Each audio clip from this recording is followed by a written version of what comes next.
मित्रों, भाइयों बहनों, वैसे तो मैं हर शनिवार को सरकार की किसी न किसी योजना के लाभार्थियों से बात करता हूं, लेकिन आज मैं ऐसे युवकों से बात कर रहा हूं जो मेरी जानकारी में सरकार के लाभार्थी तो नहीं है। आप अपनी शिक्षा आदि पूरी करके या तो सरकारी नौकरी की तैयारी कर रहे हैं या फिर ऐसे युवकों को हम सरकार की ओर से कोई योजना बना करके और उनको एक लाभ पहुंचा सकें, इस प्रकार के वर्ग से आज मैं बात कर रहा हूं। निश्चित रूप से आज आप जो है भविष्य के लाभार्थी है। मैं हमेशा ये चिंता करता हूं कि हरियाणा के समाज के जो गरीब परिवारों के लोग हैं और खास करके जिनको काम की जरूरत है, इनके लिए कुछ योजनाएं बनाई जाए। गरीब परिवार यानी हर ऐसा परिवार जो पंक्ति में अंतिम खड़ा है, उसको कैसे आगे बढ़ाना, अंत्योदय की भावना से उसको हम आगे बढ़ाने की बात करते हैं। तो इस योजना के लिए सरकार अंत्योदय के हक में वैसे तो कई योजनाएं लेके आई है, लेकिन अगर रोजगार की जैसी बात ये युवक को मिल जाए तो निश्चित रूप से और वो ये रोजगार स्वाभिमानी स्वावलंबन होकर अपने पैरों पर खड़ा होगा तो सबको प्रसन्नता होगी।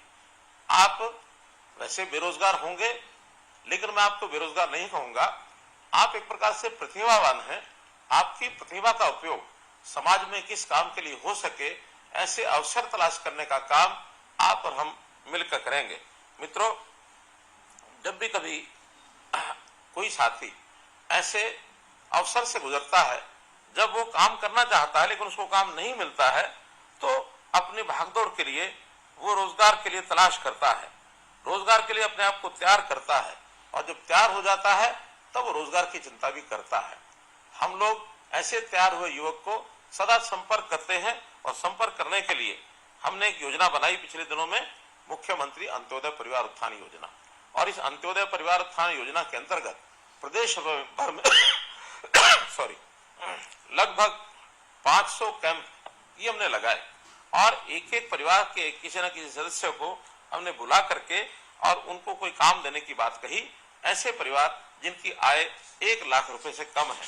हो सकता है आप में से भी किसी को उस कैंप में जाने का अवसर मिला हो सकता है आप न गए हो, लेकिन हमने ऐसे अपने कैंप लगाकर लगभग 50,000 से ऊपर ऐसे युवाओं को और बैंक से लोन लेकर के दिलवाया है, ताकि वो अपने पैरों पर खड़े हो सकें, स्वावलंबी होकर और अपने काम को आगे बढ़ा सकें। हाँ, निश्चित रूप से बड़ी संख्या है, और उस बड़ी संख्या में इतनी एक योगदान के कारण से को मैं कहूंगा कि सभी लोग रोजगार सबको मिला है, ऐसा नहीं है। आज तो मैं प्राथमिकता के तौर पर ऐसे युवक जिनकी आयु 24 साल से 36 साल हो गई है, जिनके परिवार की आय 1 लाख रुपया इससे कम है, और जो ग्रेजुएट्स हैं, ग्रेजुएट से इससे ऊपर हैं, ऐसे जो बेरोजगार लोगों को, जो हमारे युवा साथी हैं, भाई बहने हैं, उनके साथ बात करने के लिए मैंने योजना बनाई।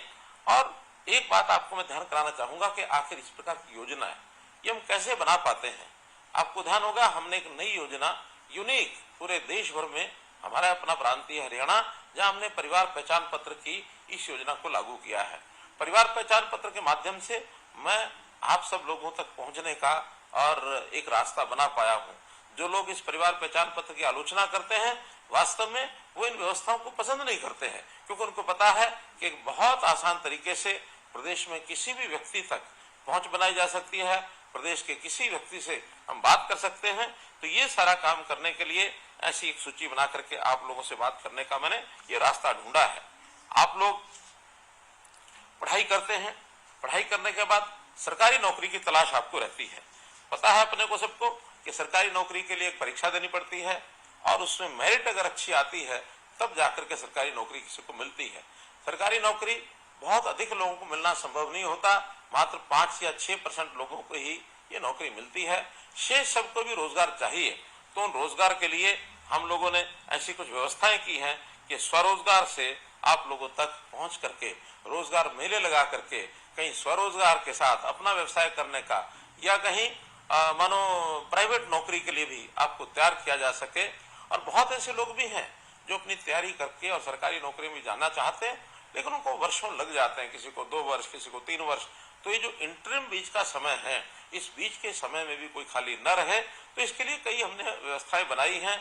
चाहे उसमें HKRN के माध्यम से हम जो उनको जो एक आउटसोर्सिंग की नौकरी ये दिलाने का काम करते हैं, या कहीं वो प्राइवेट नौकरी करता है, तो इस प्रकार के काम से हमने तो यहाँ तक भी युवा सक्षम युवा जो योजना चलाई, जिसके अंतर्गत नौजवान कोई भी अगर स्नातक होता है तो घर खाली न बैठे, बल्कि उसको महीने में 100 घंटे का काम हम दे करके उसके लिए भी 7,500 रुपया 9,000 रुपया ऐसे हमने योजना बनाई, ताकि कम से कम आगे बढ़ने के लिए उसकी जेब में अगर कुछ पैसा होगा तो निश्चित रूप से काम कर पाएगा।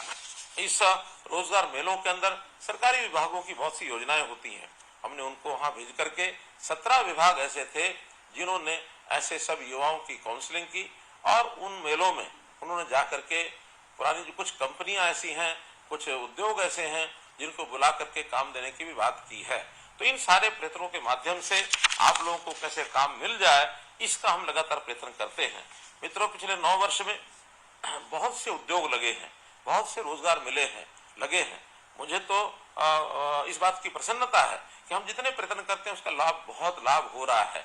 हमने अभी पिछले दिनों के अंदर जो 1889 रोजगार मेले लगाए, जिसके अंदर 1 लाख से ऊपर ऐसे नौजवानों को निजी क्षेत्रों में उनको रोजगार के साथ जोड़ा है। और सरकारी नौकरी की जहां तक विषय है, योग्यता के आधार पर हमने एक शब्द प्रयोग किया कि बिना पर्ची बिना खर्ची ये नौकरी दी जाएगी। और मुझे इस बात का संतोष है कि पिछले 9 वर्ष में हम इससे पहले की जितनी सरकारें रही हैं, अगर औसतन लगाए तो सबसे ज्यादा नौकरी हमने दी हैं। उदाहरण के तौर पर 1999 से लेकर 2005 तक ये जो 5 साल की सरकार, 5.5 साल वो सरकार चली, मात्र 15,000 नौकरियां ही वो दे पाए। और फिर कांग्रेस की सरकार 2005 से 2014 पूरे 10 वर्ष चली, उन्होंने भी 10 वर्ष में और 86,000 नौकरियां मात्र दी। अब ये अलग बात है कि क्लेम करने में कोई कितना ही क्लेम करे।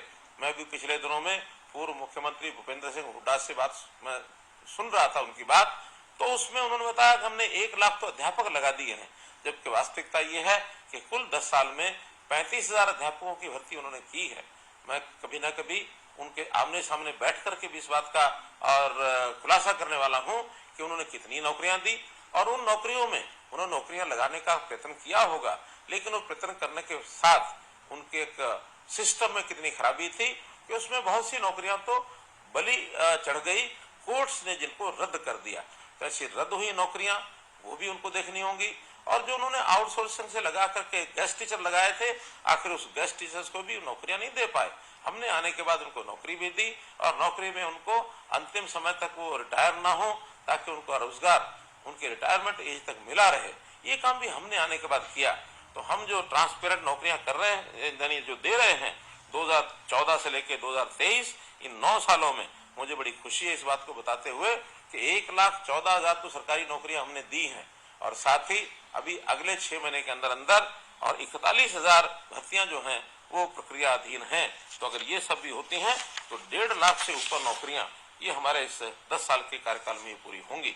तो हम हर वर्ष चाहते हैं कि ऐसे जो बेरोजगार हैं, जो नए तैयार होते हैं, कोई मैट्रिक पास करके काम करना चाहता है, कोई +2 पास करके करना चाहता है, कोई ग्रेजुएट पोस्ट ग्रेजुएट बन करके काम करना चाहता है, तो ऐसे हर साल 2 लाख से ऊपर लोग ऐसे होते हैं जिनको कोई ना कोई व्यवसाय मार्केट में चाहिए, प्राइवेट नौकरी चाहिए, अपना व्यवसाय चाहिए। इस सब के लिए कौशल की बहुत बड़ी आवश्यकता होती है।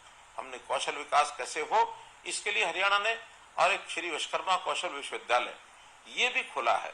उसके खोलने के बाद हजारों युवक चाहे सीधे यूनिवर्सिटी से अथवा यूनिवर्सिटीज का जो अन्य संस्थान उद्योग आदि हैं उनके साथ जो समझौता हुआ है, करार हुआ है, उसके माध्यम से वो कौशल प्राप्त करते हैं, फिर उन्हीं के स्थानों के ऊपर वो नौकरी में भी लगते हैं। तो इस प्रकार की सारी व्यवस्थाएं हम कर रहे हैं। हमने गरीब छात्र जो होते हैं वो हर साल एक परीक्षा देने के लिए फॉर्म भरते हैं, फीस देनी पड़ती है। और हरियाणा में हमने सीईटी की व्यवस्था जो की है, कॉमन एलिजिबिलिटी टेस्ट, उसके माध्यम से ये तय किया है कि किसी भी युवा को नौकरी करने के लिए बार बार आवेदन नहीं करना पड़ेगा। पढ़ाई के बाद एक ही बार आवेदन करेगा, और जो परीक्षा देगा भी सही तो 3 वर्ष तक लगातार उस परीक्षा का परिणाम और वो जो है एक प्रकार से उसको मान्यता दी जाएगी।